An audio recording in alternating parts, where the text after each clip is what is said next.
Sharon Osbourne has always been the iron backbone behind Ozzy Osbourne's legacy, the rock-solid partner through decades of highs and lows, tours and tragedies. But even the strongest hearts can break. In the wake of Ozzy's passing, Sharon has broken her silence in a deeply emotional interview, revealing for the first time the final words Ozzy ever spoke to her.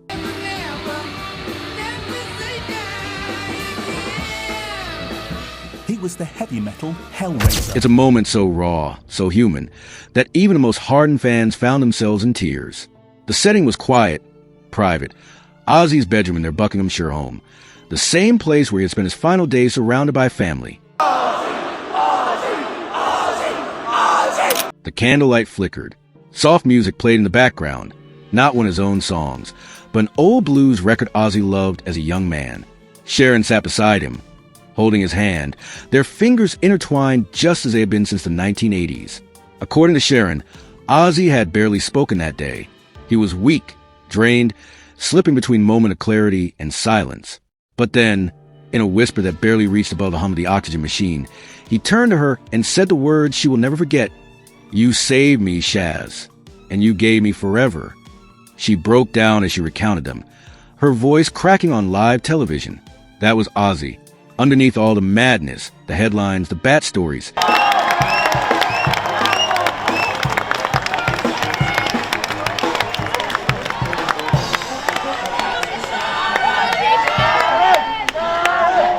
He was just my husband, my soulmate, and he never let me forget it. The interview aired during a tribute segment hosted by close friend and broadcaster Piers Morgan, and Sharon made the decision to speak not to generate sympathy, but to honor Ozzy's humanity. He wanted the world to see him as more than a rock god.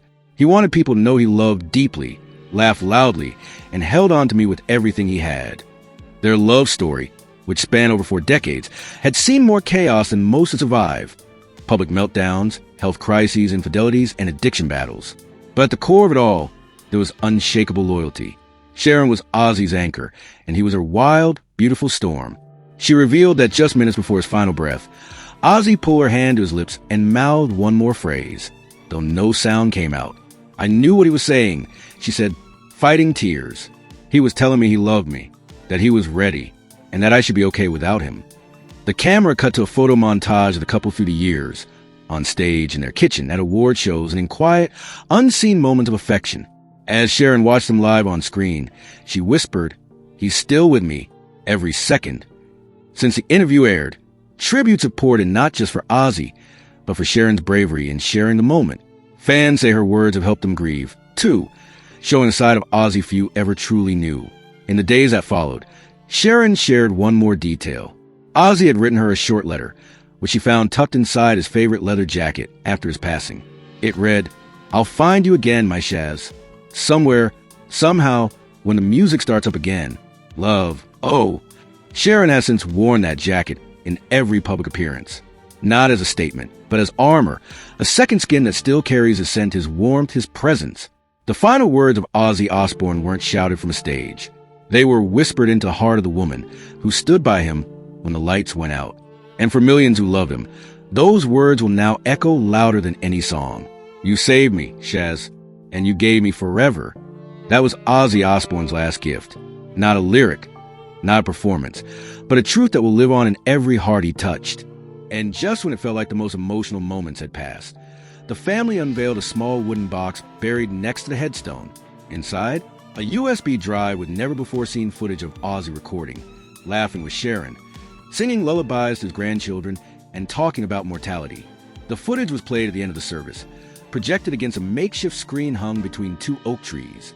The final clip showed Ozzy, weak but smiling, whispering, "Tell them I went out with a laugh," and a bang, and a bloody good song in my head. Then came the final act. One by one, each guest was handed a small black envelope. Inside was a silver guitar pick engraved with the words, "Thank you for being part of my noise, Ozzy." As guests left, Sharon stood alone by the grave, pressing her fingers against the polished stone. She didn't speak. She didn't move. Just stood there, letting the moment speak louder than words ever could. What happened at Ozzy Osbourne's funeral wasn't just shocking. It was profound. It reminded everyone present that behind the myth was a man who loved deeply, who thought carefully, and who made sure that even in death, he could still orchestrate one final showstopper. In the hours following the ceremony, Sharon sat down with close friends in the estate's library, a room lined with tour memorabilia and family photos. There, she revealed more about Ozzy's final weeks. "He knew," she said. "He wasn't afraid. He told me every day that he was grateful, that he had lived 10 lives in one. But he was tired. He was ready." Family members shared stories late into the night. Amy, usually quiet and private, spoke about her father's gentle encouragement of her music career. He never pushed. He just said, "Make something that means something." That was it. No pressure. Just heart. Kelly shared another story. Ozzy had been working on a final song, unreleased and untitled. He never finished it, she said. But the last line he wrote was, "This voice may fade, but the echo is yours." After the guest departed, Sharon stayed up alone. She played that acoustic version of No More Tears once more, this time from her phone, and sat beside his grave just listening. The wind rustled the trees. Somewhere in the dark, a fox barked. In that silence, the world had already begun to mourn a little differently. This was no longer just about a rock legend. This was a story about love, about family, about how even the wildest lives can end in peace, if only for a moment. The Osbourne family has announced that portions of Ozzy's private archives, including letters, unreleased demos, and video footage, will eventually be shared in a commemorative documentary project. Sharon said, "It's what he wanted, not a monument, just the truth, just Ozzy." In the weeks that followed, fans created makeshift memorials in cities around the world. From Birmingham to Los Angeles, candles, posters, guitar picks, and handwritten notes lined streets, music halls, and homes. One note read, "You helped me survive my darkest days. Now rest Prince. You gave us light." The Osbourne estate received thousands of letters, many from people who never met Ozzy but felt they knew him. The common thread in all of them was not the fame, not the music, but the heart, the humanity. Ozzy Osbourne's funeral wasn't a performance. It was a portrait, a glimpse into the private life of a man whose public life had often overshadowed his soul. And it reminded the world that no matter how loud the legacy, what endures is the love. Sharon now wears a necklace with Ozzy's wedding ring on it, close to her heart. Jack has taken to sitting by the oak tree on long afternoons, sometimes with a beer, sometimes just with silence. Kelly writes, Amy sings, and in their own ways, they carry him forward. Ozzy's music still blares from speakers worldwide, but now, listeners hear it differently. They listen for a man who said goodbye with a laugh and a whisper, who left not just a mark, but a message. In the end, what happened at Ozzy Osbourne's funeral was more than an event. It was a closing chapter written in candlelight, memory, and music. A final act as theatrical, tender, and unforgettable as the man himself. Rest in peace, Ozzy. The road may end, but your noise never will. What happened at Ozzy Osbourne's funeral wasn't just a farewell. It was a revelation. Behind the high hedges of his Buckinghamshire estate, far from cameras and screaming fans, the Osbourne family laid to rest not just a rock legend, but the complicated, deeply loved man they knew in private. And what unfolded during the ceremony would leave even the most hardened heart shaken. In the end, what happened at Ozzy Osbourne's funeral was more than an event. It was a closing chapter written in candlelight, memory, and music. A final act as theatrical, tender, and unforgettable as the man himself. Rest in peace, Ozzy. The road may end, but your noise never will. But even after the burial, the resonance of Ozzy's life continued to stir powerful memories and reactions far beyond the garden where his family said goodbye. The aftermath of his funeral rippled across generations of musicians, fans, friends, and even critics who found themselves struck with unexpected reverence. Tributes poured in, not in the form of grand statements, but through raw, honest emotion shared across interviews, podcasts, live shows, and private letters. Gene Simmons, reflecting a week after the funeral on a podcast, became visibly emotional. Ozzy wasn't supposed to survive the life he lived. None of us thought he'd make it past 40, he said. But he outlived our expectations. And somehow in the process, he became something more than just a metal icon. He became our mirror. Flawed, real, unapologetic. Across the ocean in Los Angeles, dozens of rock venues dimmed their lights simultaneously for 13 seconds. The number symbolic of Black Sabbath's final studio album. It was a symbolic pause, a collective breath taken in honor of the man who redefined metal and reimagined madness. But it was the fans who provided the most poignant and enduring tributes. In Sao Paulo, Brazil, over 1,000 fans gathered in front of a record store, lighting candles and singing Changes in unison. In Tokyo, murals sprang up on city walls overnight, each bearing Ozzy's unmistakable silhouette, arms outstretched like wings, face tilted to the sky.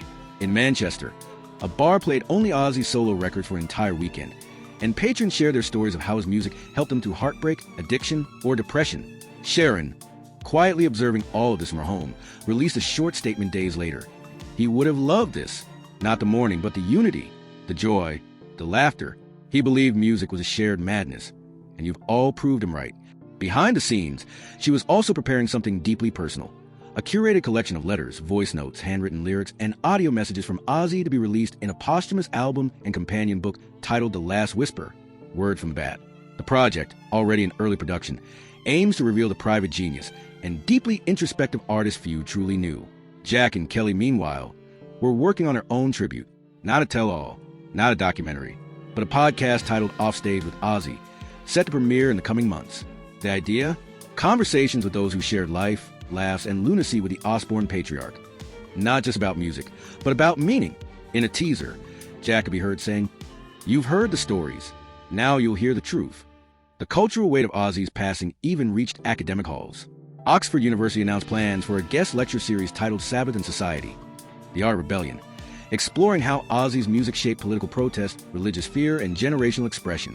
Rolling Stone launched a retrospective issue entirely dedicated to his legacy, featuring unseen photos, lost interviews, and testimonials from fellow legends. But perhaps the most haunting development was the discovery of a hidden vault within Ozzy's personal studio, something only Sharon knew existed. Inside were over 40 unreleased recordings, dozens of journals, and a black notebook labeled Exit Notes. It contained reflections on fame, fatherhood, mortality, and spirituality. In one passage, he wrote, "Don't mourn me, celebrate the chaos, cry for the good bits. And remember, I always meant every scream." One of the most impactful entries read, "People thought the show was a madness, but the real madness was waking up every day knowing the world was still listening, and somehow still needing to scream." That line will appear on the back cover of The Last Whisper, and already, pre-orders have broken records. Meanwhile, Cher has begun organizing an annual tribute concert, Madness Lives On, to be held at Ozzy's Country State. The first lineup is expected to include Metallica, Judas Priest, Tool, and a holographic performance featuring Ozzy's isolated vocals alongside orchestral backing. Proceeds will go toward Parkinson's research and youth music scholarships, two causes Ozzy personally championed. In the end, the funeral was just the beginning. Ozzy Osbourne's life closed with reverence, but his legacy is now echoing louder than ever before. Through family, fans, archives, and the sheer weight of what he meant to so many, he remains present, not in body, but in volume. In the guttural scream of a teenager learning power chords, in the tears of a daughter reading a letter from her father, in the silent, oak-lined garden where his voice once drifted across the breeze. What happened at Ozzy Osbourne's funeral shocked the world not because of spectacle, but because of sincerity. It reminded us that even legends die, but not all of them fade. Some continue, beat by beat, story by story, in the hearts of those who heard the noise and never forgot his melody. Ozzy once said, "They'll never silence me, not even when I'm gone." And it turns out he was right.